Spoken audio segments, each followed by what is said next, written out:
يعني حتى الحديث الرسول صلى الله عليه وسلم شو يقول؟ يقول لما تاكلون لقيمات.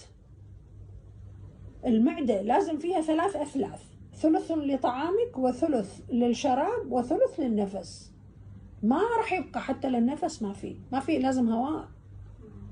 الخلاط مال المطابخ لو مليتيه كله ما راح يصير به مجال للخلط، ممكن راح يطلع من الباب. فالمعدة نفس الشيء، لازم تحطين سبيس فاضي، فراغ فاضي، انه الاشياء. فالناس هاي مشكلتها، انه هم يتصورون انه انا خلصت اكل ممكن بعد نص ساعة اكل. لا، انت فكري هاي تاخذ لها 2 إلى 3 عشان يطلع منها الاكل. لا تفتحون باب الغطاء قبل ما تخلص 3 ساعات على الاقل ورا وجبة الاكل.